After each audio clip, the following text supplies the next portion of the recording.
Mes chers amis, bonjour.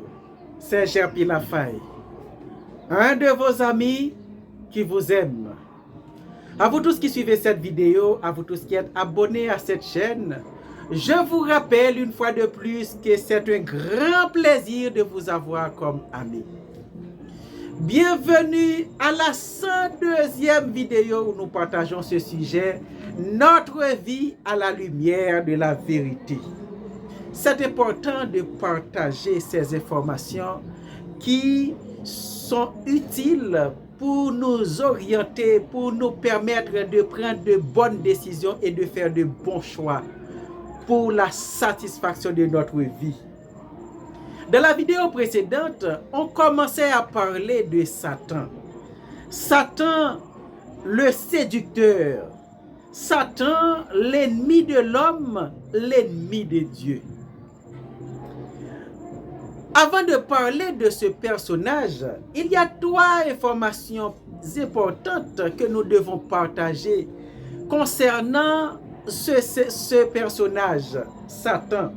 Premièrement, vous devez savoir d'abord que Satan est un grand personnage.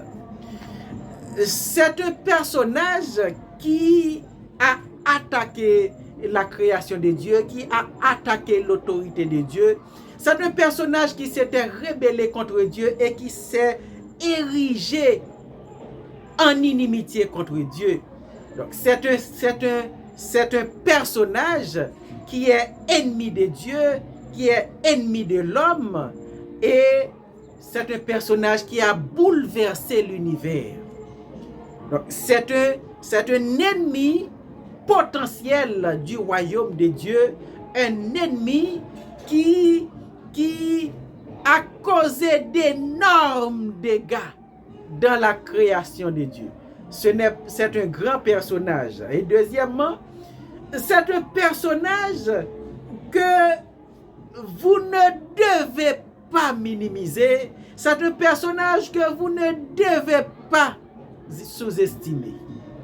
Très souvent, nous avons tendance à sous-estimer ce personnage, sachant que puisque nous sommes des dieux, puisque nous sommes serviteurs de Dieu, donc il n'est rien, on peut dominer sur lui, on peut marcher dessus, etc. C'est à tort de penser ainsi. Car c'est un personnage dont sa ruse est efficace. C'est un personnage qui est très rusé et qui sait l'utiliser à bon escient. Personne ne peut se donner le droit de dire qu'il ne peut pas être influencé par ce personnage. Donc, c'est un personnage qu'il ne faut pas sous-estimer. Troisièmement, c'est un personnage dont une seule personne, un seul homme peut dominer sur lui. Un seul homme dans toute l'histoire. Dans toute l'histoire de ce personnage, dans toute l'histoire du monde, un seul homme peut enseigner sur lui, un seul homme peut dominer sur lui. Seul Jésus est né sur la terre comme en tant qu'humain et a enseigné sur lui, a dominé sur lui, et lui seul peut le faire. Dans tout l'Ancien Testament, personne n'a entendu parler de lui. Le nom de Satan n'est répété de la bouche de personne dans l'Ancien Testament. Parce que personne ne pouvait parler de lui, parler de ce personnage. Il y avait des prophètes qui étaient puissants dans l'Ancien Testament, qui ont fait beaucoup de miracles. Mais jamais on ne voit où un prophète se prononcer sur un démon, chasser un démon. Jamais. Jamais dans l'Ancien Testament, un juste s'est prononcé ou chasser un démon, prendre autorité sur Satan. Jamais. Le nom de Satan a été ignoré par tous les humains dans l'Ancien Testament, tous les justes. le mot Satan est répété dans trois passages dans l'Ancien Testament. Dans 1 Corinthiens chapitre 21 verset 1er, on a vu où Satan s'est levé contre David et l'a poussé à prendre une mauvaise décision. Dans Job 1er chapitre 1er et chapitre 2, on a remarqué une conversation entre Dieu et Satan dans le ciel sur un serviteur sur la terre qui était Job. Mais Job ne savait pas qu'il y avait une conversation, qu'il y avait un dialogue lui concernant dans le ciel. Car cette conversation a été faite dans le ciel entre Dieu et Satan concernant Job, son serviteur. Et ensuite, dans Zacharie chapitre 3, versets 1er et 2, on a vu que Dieu a permis à Zacharie de voir Josué se tenant debout devant Dieu et Satan l'accusait. Donc personne ne prononçait le mot Satan, n'était dans la bouche de personne pour prendre autorité sur lui ou pour parler de lui. Donc dans l'Ancien Testament, tout ce qui était merveilleux, tout ce qui était satisfaisant dans la vie d'un homme, il remerciait Dieu. Mais lorsque le malheur est venu, on accusait Dieu. Donc de tout on parlait de Dieu et non de Satan. Mais lorsque Jésus est venu, eh bien, pendant son ministère, il commençait à enseigner sur Satan et devant tout le monde, en présence de toutes les foules, ils ont remarqué Jésus qui prenait l'autorité sur Satan, sur les démons. Il chassait les démons. Donc, c'était étonnant aux yeux de tout le monde de voir un homme pour la première fois chasser les démons. Donc, seul Jésus pouvait le faire. Et seul Jésus peut le faire. Seul Jésus peut prendre autorité sur ce personnage. Et ensuite, il a donné à ses disciples le pouvoir de dominer sur lui, le pouvoir d'enseigner sur lui et de dominer sur lui. Dans Luc chapitre 10, verset 19, il est écrit: je vous ai donné le pouvoir de marcher sur les serpents, sur les scorpions et sur toute la puissance de l'ennemi, et rien ne pourra vous nuire. Donc c'est Jésus qui a dit à ses disciples: je vous ai donné le pouvoir. Je vous ai donné le pouvoir de marcher sur les serpents, donc sur toute la puissance de l'ennemi. Donc c'est Jésus qui donne le pouvoir. Et à chaque fois qu'un disciple doit prendre autorité sur un démon ou sur Satan, il doit dire au nom de Jésus. Donc personne, à part Jésus, personne ne peut prendre autorité sur Satan, et tous ceux qui prennent autorité sur Satan, ils prennent cette autorité au nom de Jésus. J'enseigne sur Satan, eh bien j'enseigne au nom de Jésus. L'autorité que j'utilise pour enseigner sur Satan, je l'ai reçue de Jésus. Donc, personne ne peut se présenter avec ses potentiels, avec sa capacité, avec ses forces. Personne ne peut. On peut voir un exemple dans Actes chapitre 19, les 7 fils de Séva qui essayaient de prendre autorité sur un démon en disant: au nom de Jésus que Paul prêche, je t'ordonne. Eh bien, le démon est resté et dit: mais je connais Jésus et je connais Paul. Mais vous, qui êtes-vous? Le démon est sauté sur eux et il les a maltraités de manière à ce qu'ils se sauvent nus et blessés. Donc, c'est-à-dire que personne ne peut prendre autorité sur Satan, sur des démons, si ce n'est Jésus qui donne cette autorité. On doit prendre cette autorité au nom de Jésus. Donc c'est un personnage qu'il ne faut jamais sous-estimer. Un personnage qu'il ne faut jamais minimiser. On doit rester dans ses limites, dans les limites que Jésus a données pour utiliser l'autorité que Jésus a donnée pour pouvoir dominer sur ce personnage. Donc c'est important de rappeler ces trois informations concernant Satan avant de parler de lui. Mais maintenant, pour parler de ce personnage, pour étudier ce personnage, afin de le connaître, afin de le comprendre, de comprendre le plan qu'il a pour chaque humain, eh bien, nous puisons des deux sources. Premièrement, la Bible, qui est le seul livre de vérité incontestable établi sur la terre et qui donne beaucoup d'informations sur Satan. Donc la Bible est notre première source que nous puisons pour partager, pour enseigner sur Satan. Et deuxième source que nous pouvons utiliser, que nous allons utiliser, ce sont les découvertes de la science archéologique.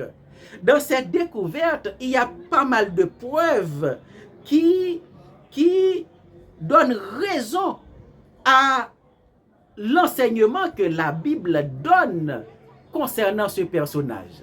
Donc, on va utiliser ces deux sources, on va puiser de ces deux sources pour pouvoir parler de ce personnage. Et pour parler de Satan, pour comprendre ce personnage dans tout son ensemble, on va l'étudier pendant 3 périodes. Première période pour comprendre ce personnage, c'est la période où il était Lucifer. Lucifer, le serviteur fidèle de Dieu. On va étudier premièrement la période où il était le serviteur fidèle, Lucifer. On va l'étudier dans une deuxième période où il est Satan, adversaire de Dieu. On va voir cette deuxième période en 3 parties. Premièrement, de la création à la mort de Jésus. Deuxièmement, de la mort de Jésus à son retour. Troisièmement, pendant le millénium.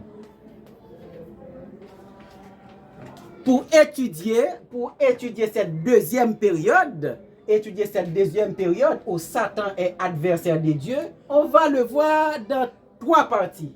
Premièrement, de la création à la mort de Jésus, il était maître de tous les hommes, qu'on soit juste ou non croyant, eh bien, il était maître de tous les hommes. C'est la raison pour laquelle, pendant l'Ancien Testament, personne ne pouvait prendre autorité sur lui, personne ne pouvait se présenter en face de lui, parce que tous les hommes étaient esclaves. Un esclave ne pouvait pas prendre autorité sur son maître. Un esclave ne pouvait pas résister à son maître. Par conséquent, dans cette période de la création à la mort de Jésus, c'est la période de l'Ancien Testament, personne ne parlait de Satan. Personne ne pouvait résister à Satan. Il avait cette autorité, ce pouvoir. Mais deuxièmement, il y a la deuxième partie de la mort de Jésus. De la mort de Jésus jusqu'à son retour. De la mort de Jésus jusqu'au retour de Jésus, eh bien, Satan a perdu le pouvoir qu'il avait sur l'homme. Selon la promesse que Dieu lui a faite dans Genèse chapitre 3, verset 15, où il est écrit: « Je mettrai inimitié entre toi et la femme, entre ta postérité et sa postérité. Celle-ci t'écrasera la tête et tu lui blesseras le talon. » Dans cette promesse, Dieu a promis à Satan qu'il allait perdre ce pouvoir. Car il a dit je mettrai inimitié entre toi et la femme, entre ta postérité et sa postérité. La femme ici représente Israël. Et dans Apocalypse chapitre 12, il fait mention de cette même femme. Et de cette femme sortira la progéniture de cette femme, qu'est Jésus. Et c'est Jésus qui pourra écraser la tête de Satan. Mais comment cela va se faire, écraser la tête de Satan? Très souvent, on fait une mauvaise interprétation de ce passage, écraser la tête, comme quoi tous les humains, Dieu va nous donner le pouvoir d'écraser la tête de Satan. Dieu va nous donner le pouvoir d'écraser la tête de Satan. On va marcher dessus, on va écraser la tête de Satan. Mais comment ça va être possible? Dieu n'a donné le pouvoir à aucun humain d'écraser la tête de Satan, sinon que la progéniture, la femme. La femme représente Israël et sa postérité est Jésus. Et comment écraser la tête? Eh bien, c'est en détruisant son pouvoir, en détruisant le pouvoir que Satan a pris sur l'homme.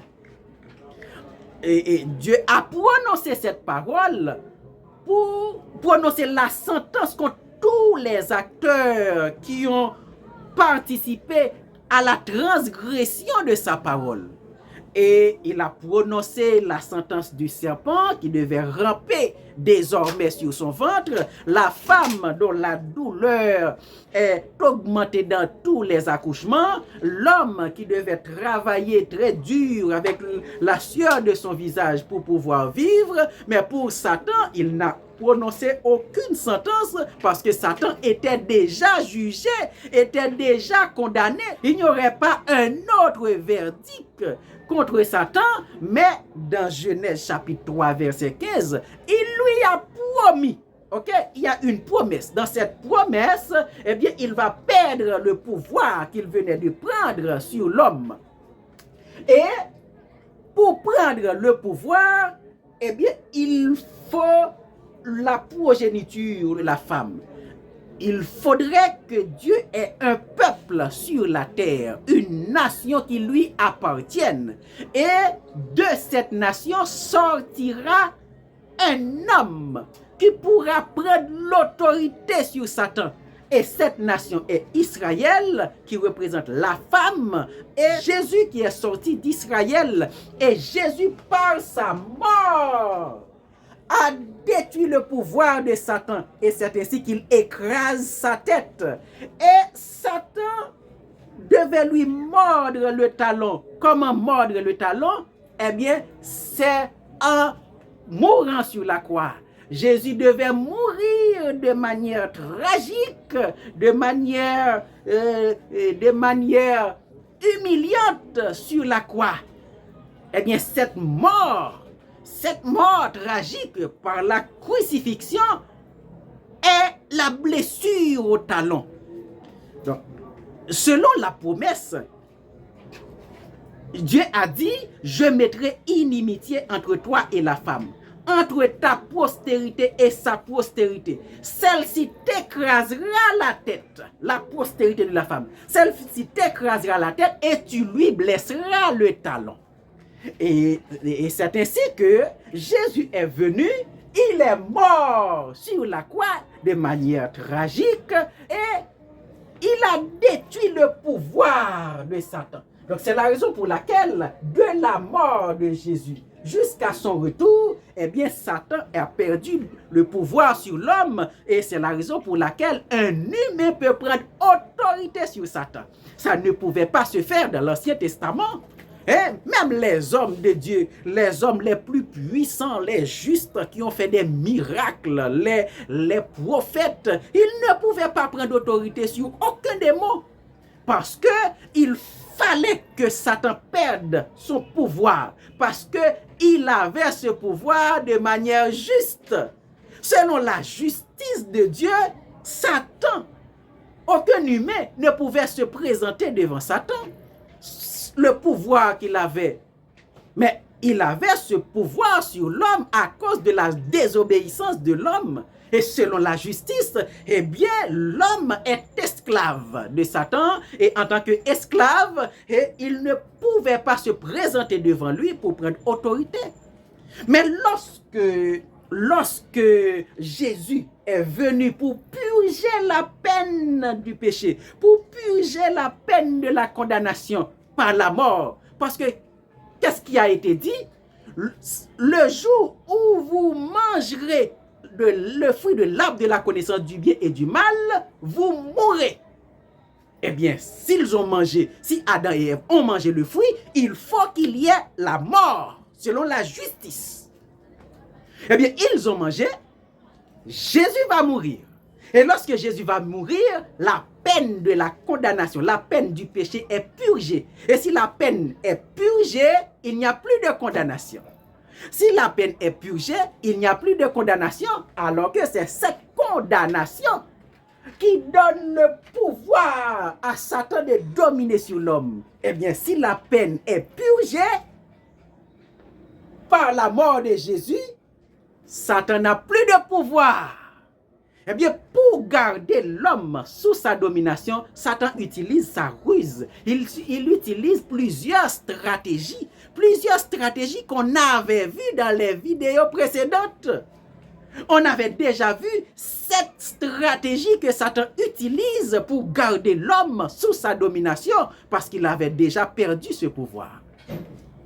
Eh bien, de la mort de Jésus jusqu'à son retour, eh bien, des humains peuvent prendre autorité sur Satan, peuvent chasser Satan au nom de Jésus. Eh bien, il n'y a plus cette autorité qu'il avait dans l'Ancien Testament. C'est la raison pour laquelle, pour comprendre cette période, on doit le voir de la création jusqu'à la mort de Jésus, et ensuite de la mort de Jésus jusqu'à son retour. Et après le retour de Jésus, il y aura le millénium où Satan se trouvera dans une autre situation. Une autre situation où il sera enfermé dans l'abîme pendant 1000 ans.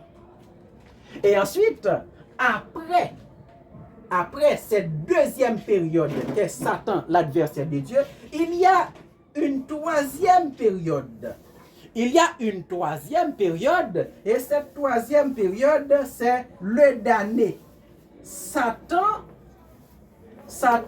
le damné, où il est condamné, il sera condamné pour l'éternité.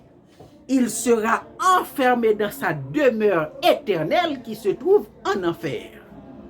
Pour étudier Satan pendant ces 3 périodes, on va prendre un peu de temps, pas mal de temps, parce qu'il y aura beaucoup d'informations à partager sur ce personnage pendant ces 3 périodes, parce que c'est un personnage dont son influence est puissante et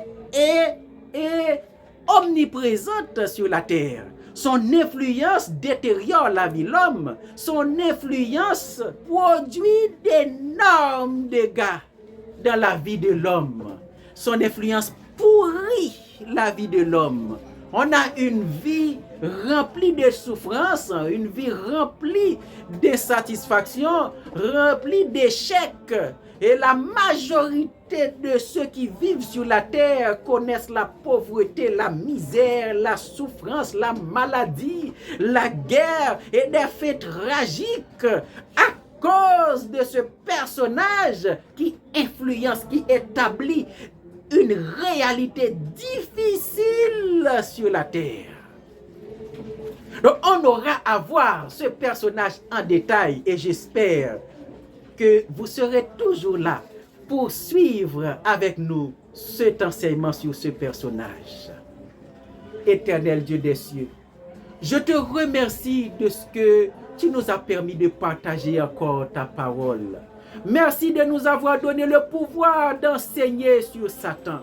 Au nom de Jésus, que toutes ces informations soient partagées à tous nos amis qui sont sur ce réseau social, qu'ils soient libérés pour suivre cet enseignement en toute liberté, en toute autorité, afin de pouvoir prendre de bonnes décisions pour leur vie. Que le pouvoir de l'ennemi soit détruit dans toutes les démarches de cet enseignement. Au nom de Jésus, je te prie.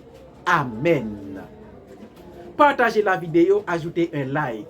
Dans vos commentaires, faites part de vos questions si vous en avez et abonnez-vous pour ne pas rater les prochaines vidéos parce qu'on aura beaucoup d'informations, de bonnes choses, de bonnes informations à partager sur ce personnage dans les prochaines vidéos et que Dieu vous bénisse. À la prochaine.